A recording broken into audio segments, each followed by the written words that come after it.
c'est votre émission, mesdames et messieurs. Bienvenue dans cette émission, une émission qui enseigne sur la vérité de la parole de l'Éternel.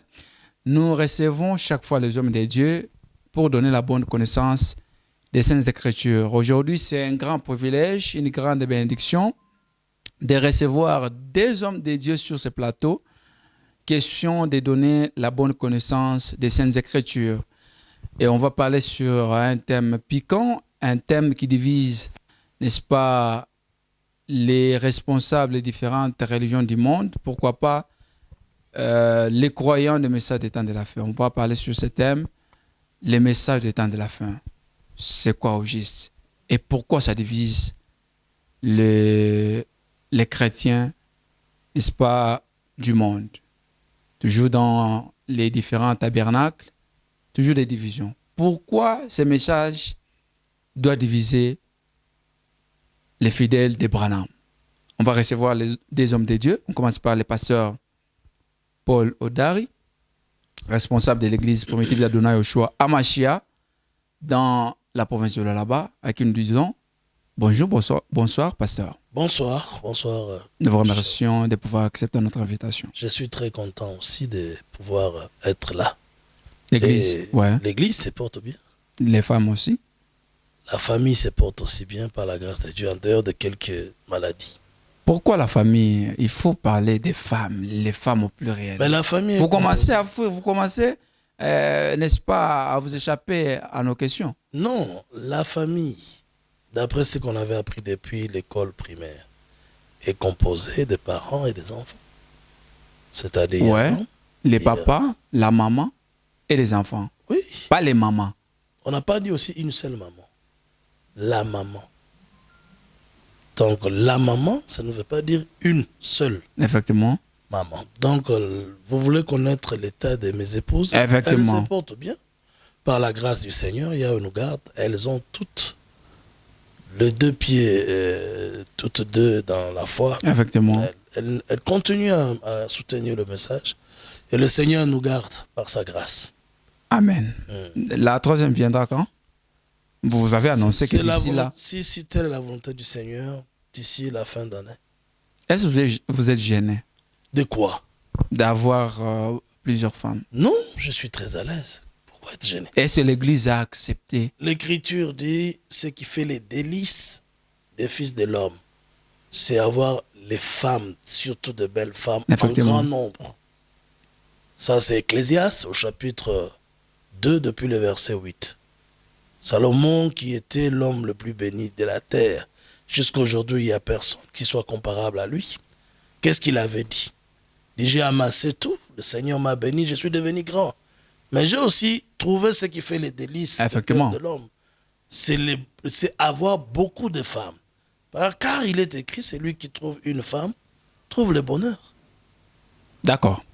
Le deuxième invité, c'est le pasteur Yosef, on l'appelle comme ça dans la langue hébraïque, Yosef de l'Angola. C'est un grand pasteur aussi en Angola. Il est aussi croyant des messages des temps de la fin. Toujours l'église primitive d'Adonai Yoshua à Machia, à qui nous disons bonjour, bonsoir, pasteur Yosef. Bonsoir, mon cher ami. Que le Seigneur te bénisse. Amen. Nous vous remercions de pouvoir accepter notre invitation. Oh, moi aussi, je suis très heureux d'être reçu par vous. À Colosie, bienvenue. À Colosie, oui. Très bien reçu d'abord par mon humble frère, le pasteur Odari. Polygame de son état. Polygame de son état, moi également. Polygame. Vous êtes aussi polygame? Je suis aussi polygame. Vous en avez combien? Vous avez combien de Moi, femmes? j'ai déjà épousé 2 femmes. Et d'ici là, j'ai une fiancée. Je vais l'épouser aussi, Dieu voulant. Est-ce que c'est la parole de Dieu, pasteur Yosef? Bon, pourquoi vous semez la confusion dans les chefs des fidèles des différentes religions? Ah, bon, vous voyez, les gens ont été très mal enseignés. La Bible que vous lisez là, c'est le livre des polygames. Effectivement. Le père même de la foi, Abraham, il fit polygame. Son fils Isaac n'avait qu'une seule femme. Est-ce qu'on peut imiter Abraham dans son péché-là? On peut imiter David dans ce péché-là de 500 femmes. Est-ce qu'on peut imiter Salomon dans ce péché de 1000 femmes? Ah, je voudrais vraiment éclairer l'opinion que la polygamie n'a jamais été un péché. Donc Abraham n'a pas péché quand il a épousé Agar et les autres femmes. David également n'a pas péché quand il épousait beaucoup de femmes. Il y a seulement un seul cas où David est reproché. C'est quand il avait pris la femme d'Uri le Héthien. Et le Seigneur même l'a reproché. Il dit, je t'ai donné la maison de Juda, je t'ai donné ceci, j'ai mis dans ton sein le femme de ton maître, c'est-à-dire Saoul. Non, mais si cela était paix, j'aurais encore ajouté. Donc la polygamie de David est venue de Dieu. Même la polygamie de Jacob est venue de Dieu parce que Jacob s'était déplacé de ses parents. Il est allé à la recherche d'une femme. Mais arrivé là-bas, le Seigneur lui a ajouté encore 3. Donc la polygamie n'a jamais été un péché parce que le péché a sa définition dans la Bible même. Dans 1 Jean, quand vous lisez au chapitre 3, il est dit, le péché c'est la transgression de la loi de Dieu. Alors, retournez dans l'Ancien Testament, fouillez tout l'Ancien Testament, vous ne verrez aucun péché appelé polygamie. Donc, mais en ce qui concerne les femmes, vous allez trouver dans les 10 commandements, Yahweh dit, tu ne convoiteras pas la femme de ton prochain, tu ne commettras point d'adultère, mais il n'est jamais dit, tu n'épouseras pas plusieurs femmes. Là, ce n'est pas écrit. Si quelqu'un a ce verset-là, au moment où je parle, qu'il réagisse, qu'il vienne ici, qu'il nous montre cela, et je vais lui donner le marqueur, qu'il écrive derrière nos dos. Vous êtes des faux prophètes. Donc, vous vivez selon la convoitise de la chair. Non, ce n'est pas la convoitise de la chair. C'est le mariage établi par le Seigneur. Mais toi aussi, je pense que tu es marié. Quand tu as épousé ta seule femme, là, c'était la convoitise de la chair. Non, tu as compris. Ce que tu as trouvé juste d'accomplir. Est-ce que vous prêtez aussi le serment? Le serment devant qui? Le mariage. Devant qui? D'être fidèle à votre femme jusqu'à la mort. Non, c'est jusqu'à ce que la mort nous sépare. Ah, c'est une formulation diabolique. C'est à la femme de prêter ce serment-là. Écoutez, il est dit dans la parole du Seigneur dans 1 Corinthiens. La femme a été faite pour l'homme, mais l'homme n'a pas été fait pour la femme. Cela veut dire? Il y a une très grande différence. C'est moi qui me lève. Je trouve cette sœur ici, elle est une bonne sœur, elle est née de nouveau, je l'épouse. C'est à elle de prêter serment, c'est à elle de dire, je serai fidèle à toi, mon chéri, jusqu'à la fin de ma vie. Mais ce n'est pas à moi. Alors, s'il faudra prêter serment, le saint David devait prêter serment combien de fois? David était saint. Ah, il était saint. Dans 1 Roi au chapitre 15, le verset 5, il est dit ceci.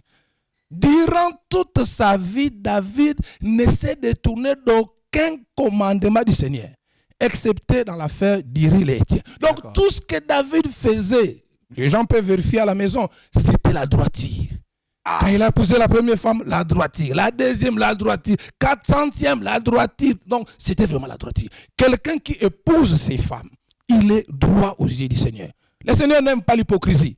Vous dites que vous avez une seule femme, mais vous pratiquez la birogamie. C'est-à-dire, dans vos bureaux, vous recevez les femmes, vous vivez avec elles, vous faites même des enfants dans vos bureaux. C'est ainsi que vous allez voir, par manque de connaissances, quelqu'un dira, oh, celle-là, c'est sa deuxième bureau, c'est sa troisième bureau. Non, nous ne pratiquons pas la birogamie. Nous, c'est la polygamie, le mariage d'un seul homme avec plusieurs femmes, comme notre Seigneur Yeshua HaMashiach. Je dis bien, comme notre Seigneur Yeshua HaMashiach, la polygamie n'est pas la vie des cochons. Vous n'avez aucune écriture. On peut voir un porc avec beaucoup de femelles là-bas. Bien sûr, on peut le voir. Parce que la polygamie, quand le Seigneur l'a introduite, c'était pour les hommes et pour les animaux. C'est la loi de la reproduction. Donc vous vivez comme les porcs, comme les cochons. C'est la loi pour la reproduction, frère. Pour tout utilisateur du sexe, comme vous. Même vous êtes déjà polygame, mais sans le savoir. Comment ça? Mais regardez, vous avez combien de os? D'accord. Maintenant, peut-être avant de prendre notre thème, comment est-ce que vous avez introduit cet enseignement en Angola? Et comment était la réaction des Angolais?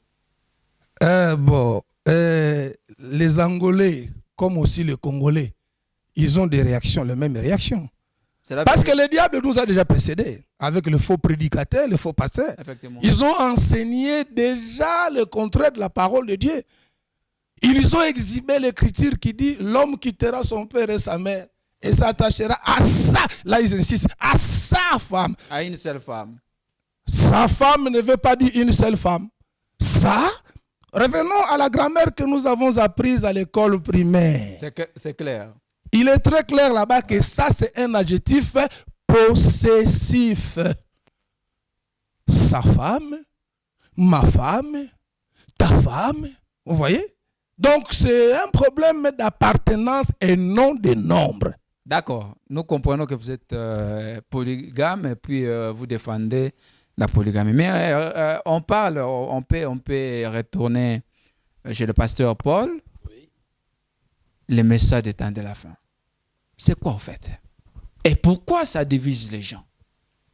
Mais parce que la parole de Dieu divise, sépare toujours les gens avec l'incrédulité.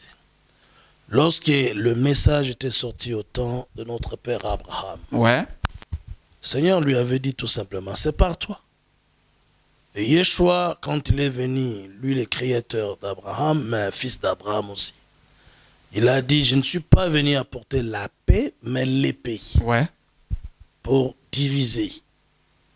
Donc, dans Hébreux chapitre 4, l'Écriture montre que la parole de Dieu est l'épée. C'est une épée à double tranchant. Ça sépare l'âme et l'esprit. Donc, partout où le vrai message est apporté venant du ciel, ça ne peut que séparer les gens. Et Frère Branham avait dit ça dans la parole parlée, son sermon de 1962, il a dit, lorsque ce message ici, ce sujet sur le mariage et le divorce sera prêché à la lumière des Écritures, ça diviserait le monde entier, toutes les églises. Les mariages et le divorce. Le mariage et le divorce. Or, la Bible d'abord interdit le divorce. Non. C'est que Dieu a uni personne, n'a le pouvoir de les séparer. Mais c'est que Dieu n'a pas uni. Donc d'abord déjà en disant ça, ça veut dire que le divorce est là-bas. Le Seigneur dans Deutéronome 24, il a enseigné le divorce. Il a dit, si un homme épouse une femme et qu'il arrive qu'après un temps, il trouve quelque chose d'honteuse chez la femme, il lui écrira une lettre de divorce. Et la remettra et la femme pourra partir. Ça, c'est le Seigneur qui enseigne cela. Vous voyez? Dans Matthieu chapitre 5, depuis le verset 30, le Seigneur Jésus a enseigné la polygamie, en même temps le divorce. Mais il l'a donné comme étant la révélation. Tirant cela de l'écriture, il a dit, bon, il vous a été dit ceci, mais moi je vous dis, quiconque répudiera sa femme, sauf en cas d'adultère, ouais, l'expose à devenir adultère.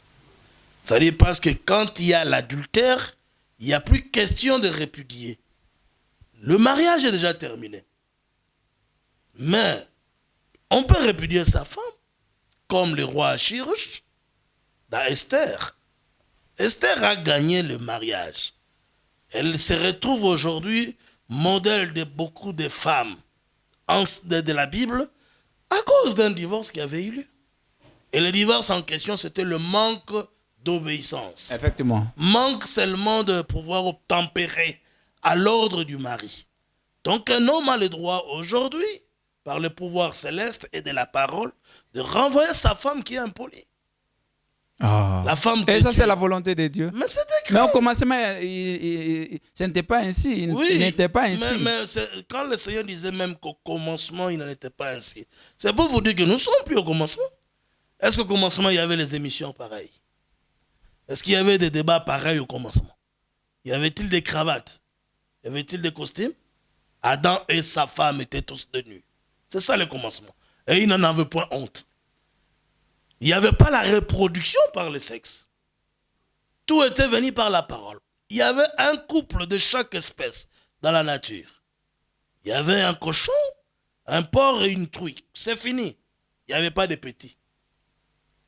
Et chez les hommes aussi, il n'y avait qu'un être humain appelé homme et une autre aussi appelée femme. Et déjà quand l'homme l'a vu, il a dit, voici cette fois-ci, celle qui est os de maison. Dégageant déjà la révélation que le pasteur venait de vous dire ici, que dans les os d'Adam, il y avait beaucoup de femmes. Dans le corps, il y avait la polygamie, c'était l'arrière-plan de Dieu. Le Seigneur, connaissant déjà cela, il savait qu'il allait établir. Lui-même devait se marier avec beaucoup. C'est comme ça que, juste après la chute, il a parlé de la polygamie dans Genèse 3, au verset 16, disant à la femme, puisque tu as fait cela, désormais, tu enfanteras avec douleur. Tous tes désirs se porteront vers ton mari. La femme a accepté cela. Et lui dominera sur toi, ce qui n'était pas au commencement. Au commencement, l'homme et la femme étaient tous égaux. C'était la parité. C'était l'égalité. Ils dominaient ensemble. Le Seigneur les a bénis ensemble. Il les a dit dominez, assujettissez. Mais après le commencement, c'est-à-dire après la chute, l'homme est devenu chef de sa femme. C'est l'écriture que le pasteur vous a dit dans 1 Corinthiens, chapitre 11, depuis le verset 3. Et est-ce que... Je veux que vous le sachiez avant tout, ouais, que Christ est le chef de l'homme. L'homme est le chef de sa femme. Ce qui n'était pas au commencement. Donc le fait de croire seulement que l'homme est le chef de la femme, cela montre et clair. Si quelqu'un a un peu d'intelligence, comprendra que nous ne sommes plus à la période qu'on appelle le commencement. Nous sommes après le commencement. Mais qu'est-ce qui fut introduit après le commencement? Quel est l'enseignement au sujet du mariage après le commencement? C'est ça qu'il faut comprendre. C'était quoi? La polygamie partout. Parce que le monde devait être repeuplé maintenant par les femmes. Frère Branham dit non.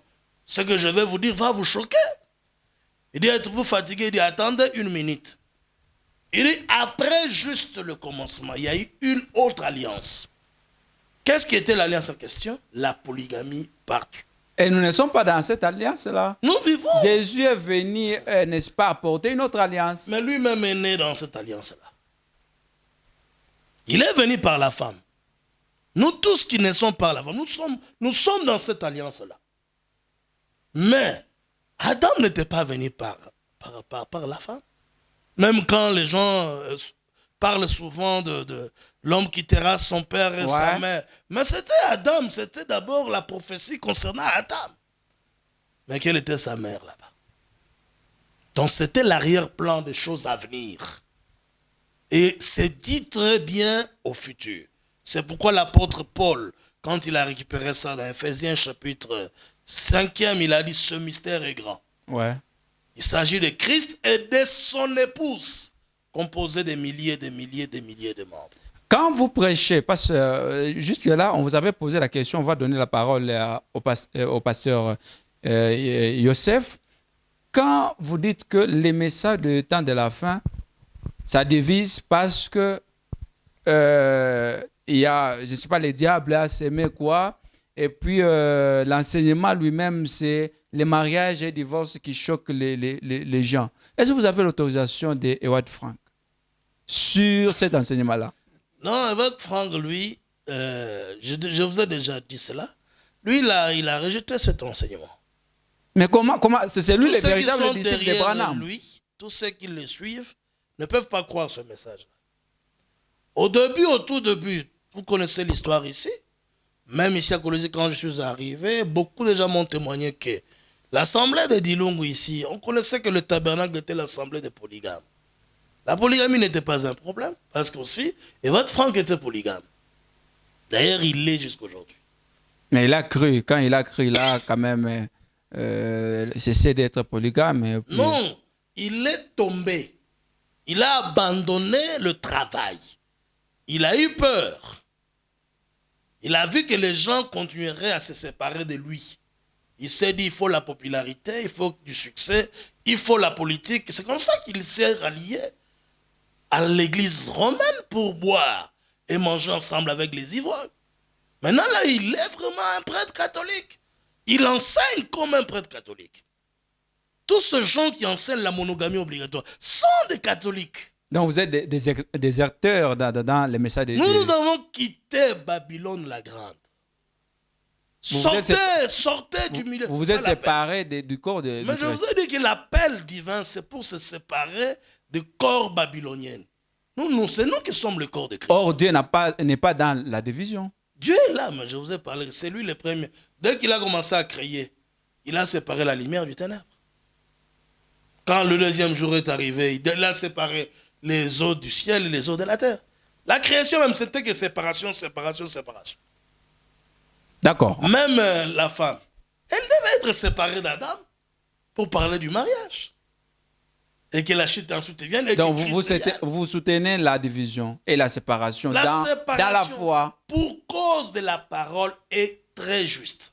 Et c'est correct. Bon, si je n'ai pas pu définir le message de la fin, parce que vous m'avez posé double question. En même temps. Effectivement. Mais le pasteur aura le temps de parler.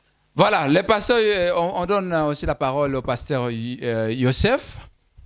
Le message des temps de la fin, c'est quoi au juste? Et quand vous allez peut-être après la définition, quelle est la différence que vous établissez entre les messages, la foi dans les messages des temps de la fin et aussi les croyants ou les musulmans? Quelle est cette différence-là? Merci beaucoup pour la question. Le message du temps de la fin, c'est l'ouverture des 7 sceaux bénis de notre Seigneur Yeshua HaMashiach. C'est cela le message du temps de la fin. Alors, tous les 7 sceaux ont été ouverts. Ça, vous pouvez le vérifier dans la Bible. Dans Apocalypse au chapitre 6. Les 7 sceaux. Tous les 7 sceaux, je dis bien, ont été ouverts. Mais en ce qui concerne la révélation, il n'y a que 6 sceaux qui ont été révélés. Donc, du 1er au 6e, c'est révélé. Ah. Mais le 7e sceau n'a pas été révélé. Mais vous n'avez pas cette révélation. Mais il y a certains croyants des messages des temps de la fin qui disent que le 7e, c'est Branham lui-même. Non, ce sont des confusionnistes. C'est la raison pour laquelle nous nous sommes séparés d'eux. Ce sont des vrais confusionnistes qui ne croient ni à la Bible, ni au messager William Marion Branham. Le 7e sceau n'a pas été révélé. Pourquoi? Parce que ce grand secret-là est caché derrière le voile de 7 tonnerres d'Apocalypse 10, de 3 à 4, qui ne sont même pas écrits. Quand vous lisez dans Apocalypse chapitre 10, versets 3 et 4, là vous allez voir que quand le Seigneur a crié, quand il a rugi comme rugit un lion, ces tonnerres ont fait entendre leur propre voix. Et Jean était sur le point d'écrire cela. Il dit, j'allais écrire, mais une voix me dit, venant du ciel, effectivement, celle ce qu'on dit les 7 tonnerres et ne l'écrit pas. Il n'a pas écrit. Mais Branham avait cette révélation-là. Non, je viens. Et quand vous allez maintenant dans Apocalypse 8, 1, d'ailleurs, le verset 1 d'Apocalypse 8, c'est le seul verset qui parle du 7e sceau dans l'Apocalypse.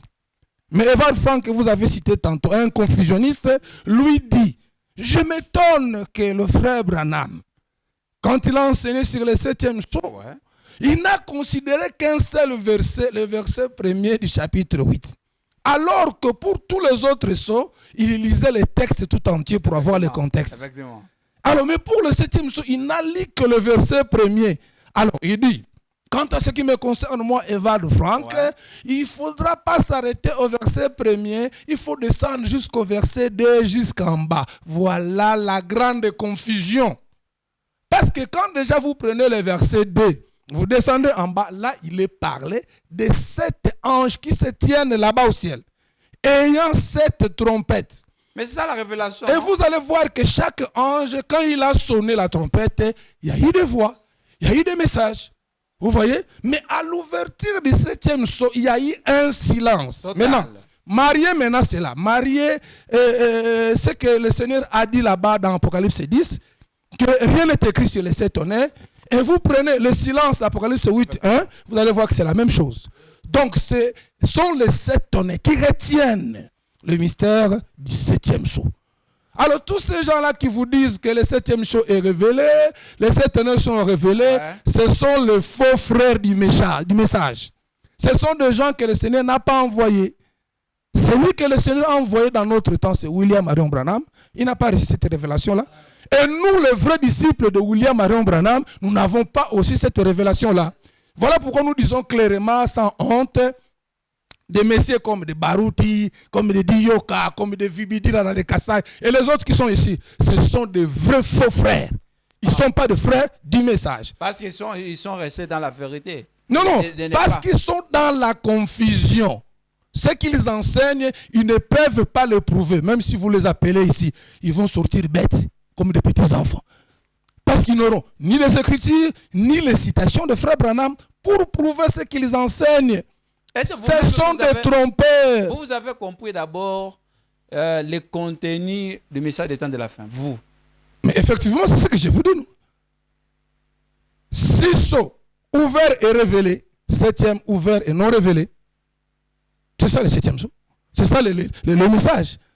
Et nous pouvons vous définir, alors nous pouvons vous montrer chaque sceau.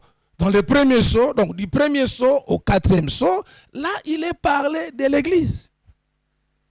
Et dans le premier sceau, vous allez voir, il y a un symbole. Il y a un cheval blanc qui sort. Il y a un cavalier qui est monté sur. Et ce symbole-là était resté comme ça. C'est jusqu'au temps de la fin. D'après Daniel 12, 4, que cela a été expliqué. Et là, vous allez voir que le frère Branham montre très bien que ce cheval blanc-là, ce n'est pas le Saint-Esprit, mais c'est l'Antichrist qui vient combattre l'église du Seigneur. C'est là où vous vous êtes séparés. C'est l'Antichrist qui vient combattre l'église du Seigneur. Dans le 2e sceau, vous allez voir un cheval de couleur rouge. C'est toujours l'Antichrist. Avec l'église, son église primitive catholique, il a tué le vrai chrétien. À peu près 68 millions ont été massacrés par l'église catholique. C'est la révélation. Oui, c'est la révélation. Et dans le 3e sceau, vous allez trouver un cheval qui est noir. Et là, c'est toujours l'Antichrist avec l'église catholique qui vendait les indulgences. Pour avoir le pardon de péché, il faut payer de l'argent. Les prières. Et ils se sont enrichis. Et dans le 4e sceau, vous allez voir, il y a un cheval pâle. La couleur pâle, c'est la couleur de l'hypocrisie, c'est la maladie. Dernièrement, là, la RDC venait de recevoir une malédiction. Le pape qui était venu là. S'il vous plaît, s'il vous plaît. Ce n'est pas une bénédiction, c'est une malédiction. Parce que dans le 4e sceau, la bête là qui a la couleur pâle, le cavalier qui monte là a un nom. Il s'appelle comment? Et son nom, c'est la mort. Et puis les séjours de mort le suivent partout. Vous avez vu le pape? Très maladif là. Un foutroubard de monsieur. C'est le vicaire. Ce n'est pas un serviteur du Seigneur. C'est le représentant même de Satan. Quelqu'un qui soutient l'homosexualité. Vous allez l'appeler serviteur de Dieu. Vous allez l'appeler Saint-Père. Ça d'abord c'est un blasphème. Ça c'est les raisonnements humains. Dieu ne juge pas. Non. Dieu a jugé. Dieu a jugé les gens du temps de Noé. Et ils sont même morts. Jésus n'est pas venu condamner. Mais Jésus dit ce qui arriva du temps de Noé arrivera de même au jour du Fils de l'homme. C'est Jésus qui a dit ça. Ce qui arriva du temps de l'autre arrivera de même. Vous savez ce qui était arrivé au temps de notre. La différence entre vous, les croyants des messages des temps de la fin, et aussi les musulmans. Les musulmans sont dans l'erreur. Cela veut dire? Il n'y a pas de salut dans l'islam. Parce que le salut c'est Yeshua. Le nom Yeshua veut dire salut. Les musulmans ne croient pas que Jésus-Christ est Dieu fait chair. Ils ne croient pas ça. Donc il n'y a pas de salut là-bas. Mais vous êtes tous polygames. Non, nous ne sommes pas polygames comme les musulmans. Les musulmans se limitent à 4 femmes. Mais nous disons, la polygamie, c'est le mariage d'un homme avec beaucoup de femmes. Voilà la différence. Et il se limite à 4, mais nous allons même jusqu'à vers 1000. Un homme peut avoir... Entre vous et Ward Frank, qui est le vrai, véritable disciple de Branham? Ward Frank est déjà tombé, mon frère. Il a abandonné le message. Selon les plans, selon même le plan du Seigneur. Selon même le plan du Seigneur. Le Seigneur, c'est vrai, après le départ de Frère Branham dans la patrie céleste, il avait choisi Evald Frank pour faire la continuité. Mais Evald Frank, juste au tout début de son travail, il a commencé par faire le contraire de ce que le Seigneur lui avait dit. Parce que pour son ministère, d'ailleurs lui-même ne connaissait pas sa place dans les Écritures. C'est en 1974 ou 76 à Edmonton au Canada où une question lui avait été posée par un frère. Frère Frank, nous pouvons identifier clairement le ministère de Frère Branham dans la Bible. Qu'en est-il donc de ton ministère? Evald Frank n'avait pas de réponse. Il y rentre chez lui à l'hôtel, il dort le jour suivant. Ça, c'est son propre témoignage. Exactement. Le jour suivant, le Seigneur vient lui parle. Mon serviteur, je t'ai établi selon Matthieu 24, 45 pour distribuer la nourriture à mon peuple. Donc, son travail devait constituer à distribuer fidèlement la nourriture, c'est-à-dire le message. Non, il ne le fait pas. Il a trahi Frère Branham, il a trahi le message. Sur beaucoup de points, s'il vous plaît. Sur le 7e sceau, sur les 7 trompettes, sur la polygamie, sur le livre de Frère Branham exposé de cet âge et sur d'autres points. Et cela ne date pas d'aujourd'hui. Ces blasphèmes et ces mensonges ont commencé avant 1966. Voilà. Par qui? C'est par lui-même. D'accord. Pasteur Paul Odari, est-ce que le message des temps de la fin se limite seulement sur le mariage et le divorce? Non, on n'a pas dit que le message du temps de la fin, ça se limite seulement sur le mariage et le divorce. C'est l'ensemble de tous les mystères révélés qui étaient scellés dans le livre que dont Daniel avait reçu l'ordre venant du ciel. Scelle le livre jusqu'au temps de la fin. C'est ça le temps dans lequel... Quel livre? Le livre où était écrit des paroles, des mystères qui devaient être révélés. Pas des citations de Branham? Non, la Bible. La Bible devait être... Des théologiens? Non, il n'y a pas la Bible des théologiens. Il y a les erreurs, peut-être vous voulez parler, des erreurs de traducteurs ou les erreurs que les théologiens ont introduites dans les Saintes Écritures, dans la Bible donc. Mais les Saintes Écritures sont saintes.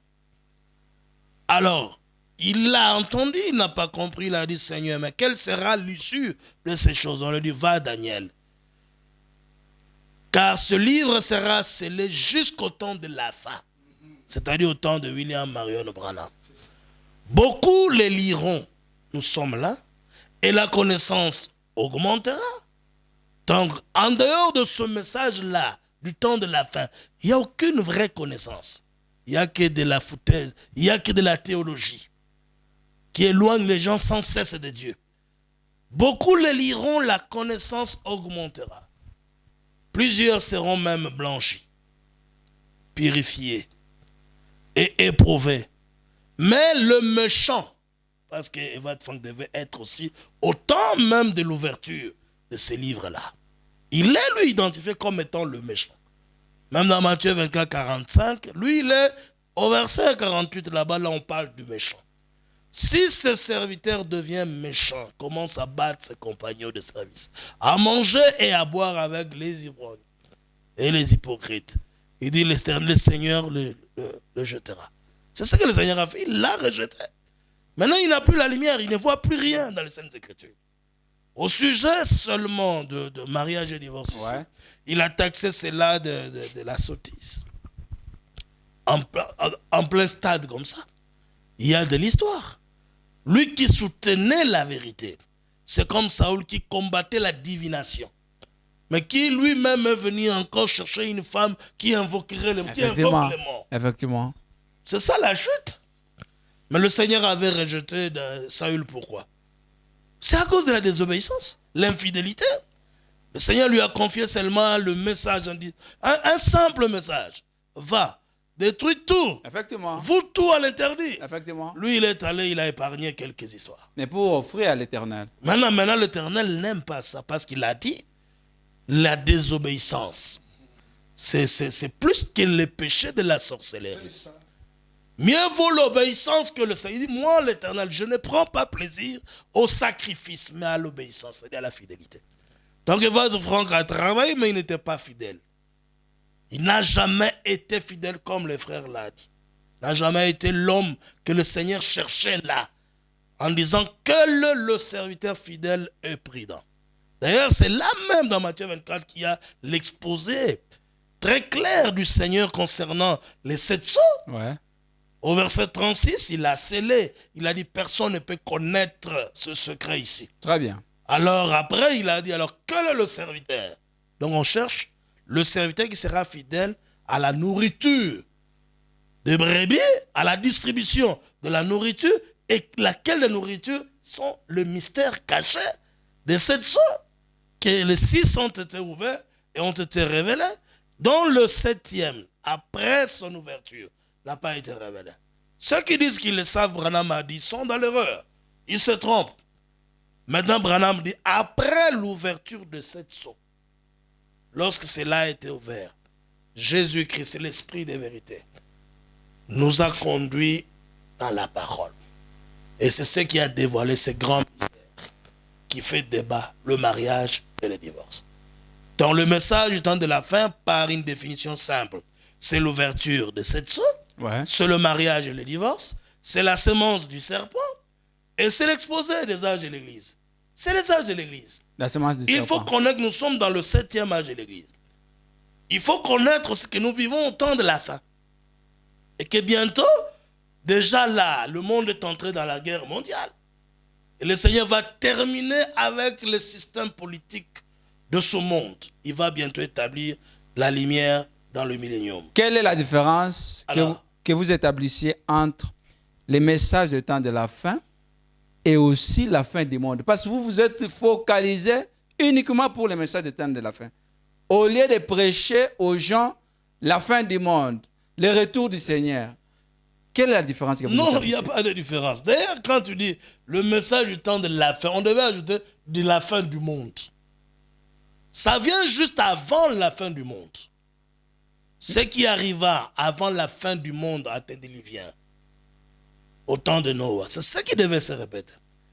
Il y avait un Noé comme prophète messager. Mais alors, il faut enseigner, il faut donner, n'est-ce pas, la bonne nourriture pour que les gens puissent hériter le royaume des dieux. C'est ça la nourriture en question, c'est les gens. La polygamie. La polygamie, mais c'est La semence du serpent, c'est la bonne nourriture. C'est le mariage divin.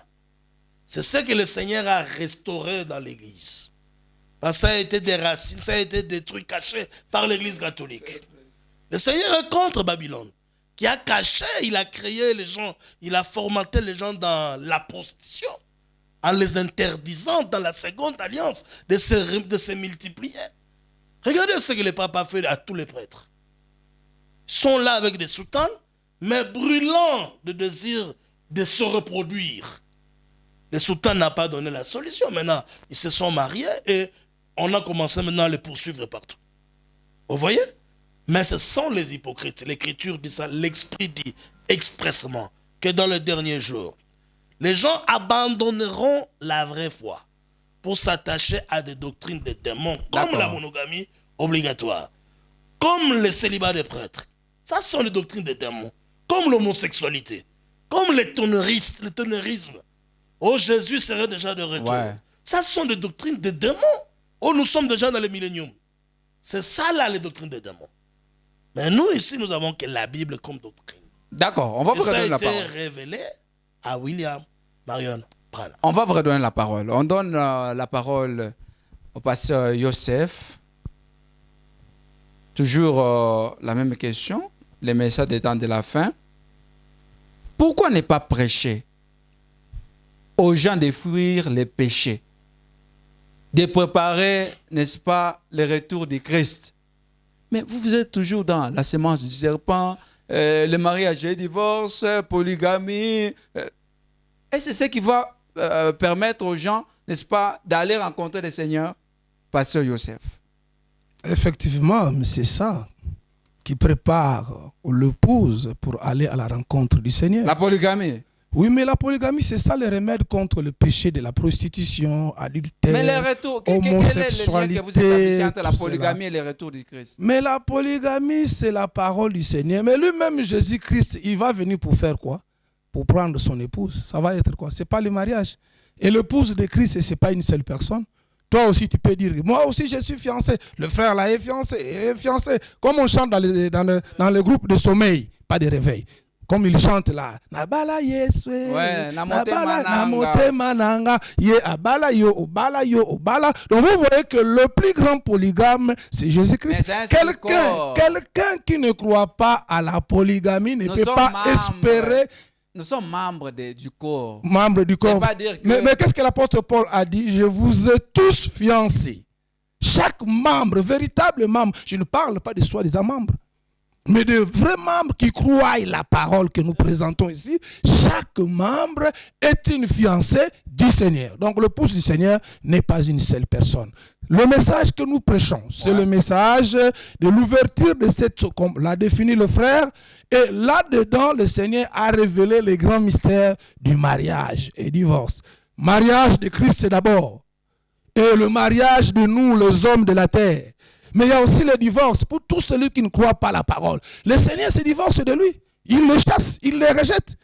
Comme il a rejeté tous les 7 tonnéristes, comme il a rejeté tous les protestants et les pentecôtistes, comme il a rejeté l'église catholique, c'est surtout l'église. Ça fait longtemps que le Seigneur les a rejetés. C'est l'émission de 45 minutes. On vous avait posé la question. Oui. Pourquoi ne pas enseigner comment fuir les péchés? Mais les péchés là, d'abord tu connais le premier péché? C'est l'adultère, non? Que Ève a commis. Maintenant, quand nous montrons ces messages ici, c'est pour dire aux gens de fuir ces péchés-là. Le péché-là du commencement, Ève a commis adultère avec le serpent ancien. Il faut que les gens le sachent. Préparer comment est-ce que les gens doivent gêner, se priver, monter à la montagne. Ce n'est pas ça la préparation. On se prépare par la parole de la vérité. C'est toujours aussi par la parole de la vérité que les gens reçoivent la délivrance. Et c'est la révélation de cette sceau. C'est ce qui va permettre aux fidèles d'aller hériter le royaume de Dieu. Bien sûr, parce que les 7 sceaux, c'est ce qui retenait le secret qui était dans la Bible. Maintenant, quand le Seigneur a brisé les 7 sceaux, là nous pouvons voir d'abord qu'est-ce qui était arrivé là-bas au commencement. Quel est le péché que Adam et Ève ont commis?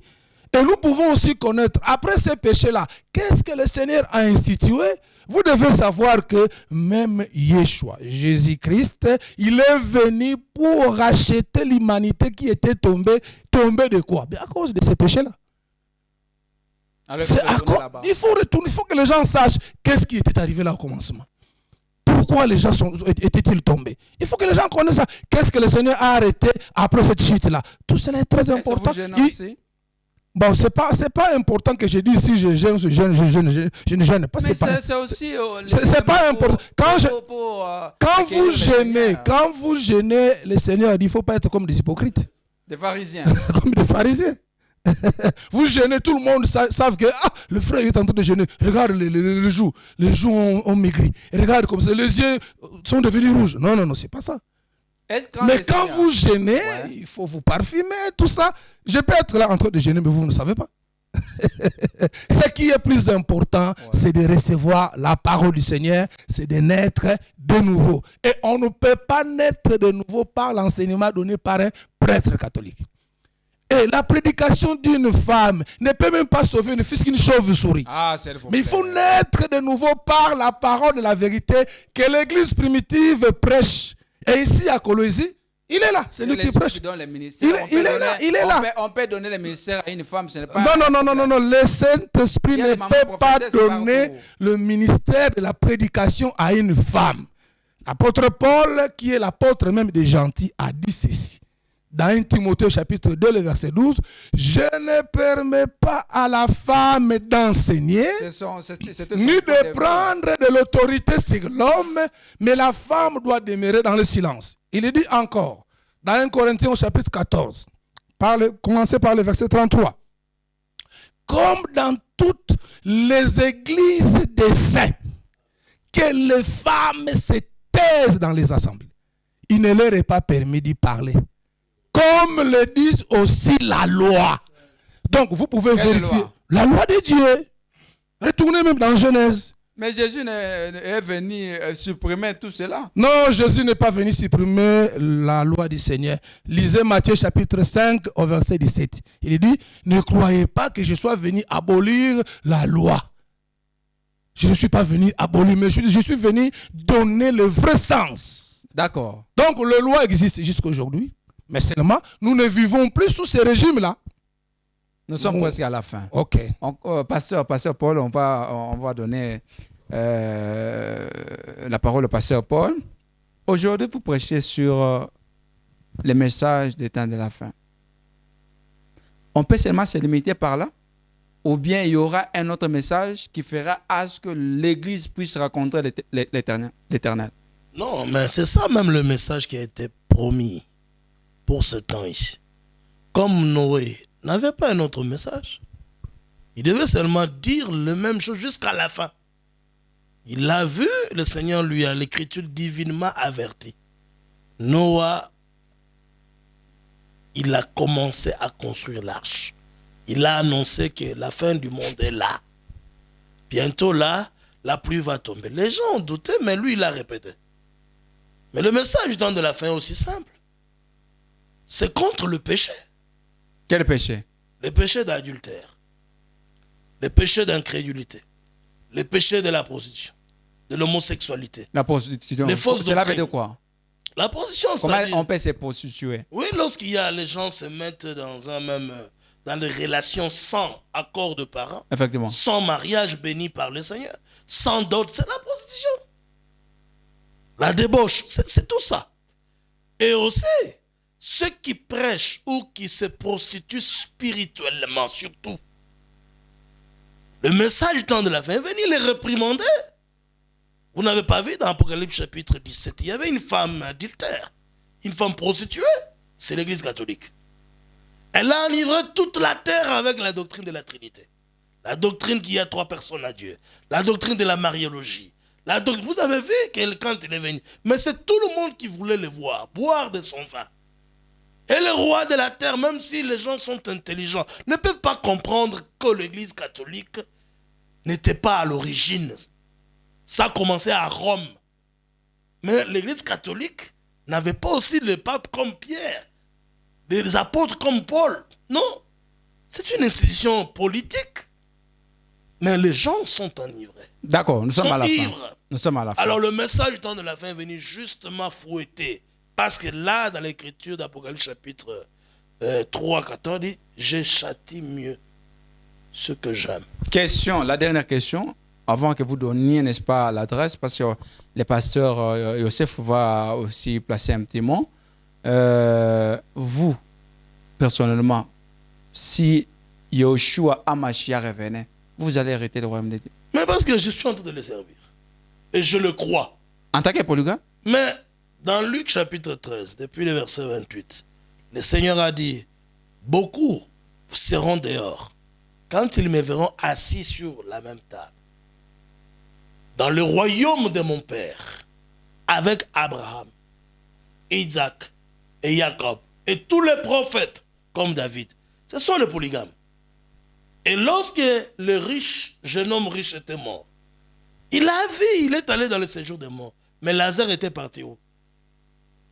Au paradis appelé le sein d'Abraham. Abraham, lui, est polygame. Et le paradis porte son nom. Donc vous aussi, vous allez hériter le royaume. Mais si Abraham hérite le royaume de Dieu, nous sommes ses enfants. Nous sommes bénis en croyant comme lui. C'est lui notre Père. Dernier message. Nous appelons les gens à rejeter toutes les fausses doctrines par l'amour du Seigneur. Nous sommes au temps de la fin. Vous avez entendu les tremblements de terre en Turquie. Les glissements des... Maintenant, les glissements. Il y a aussi maintenant à Philippines, tout ça. Le Seigneur avait déjà annoncé cela. Il avait dit que ça sera juste avant. Les douleurs, ce sera que le début. Il y a des douleurs qui vont arriver. Donc, veuillez vous réveiller. Quittez les groupes de sommeil. Quittez les méthodistes et le protestantisme, les religions mortes. Croyez ce message pour votre délivrance, parce que le salut est personnel. vous ne devez pas passer par la grande tribulation qui est déjà à la porte. La troisième guerre mondiale est déjà là. L'Ukraine, cette guerre, nous avons dit ici, ça ne s'arrêtera pas. Maintenant, c'est devenu général. Les gens ont douté. C'est devenu maintenant mondial. Et il y a la menace nucléaire. Il y a des temps fâchés qui sont déjà à la porte. C'est maintenant le temps pour vous d'entrer dans l'arche qui est le message du temps de la fin. L'adresse de l'église. Nous sommes au quartier désert, à la cité Manika.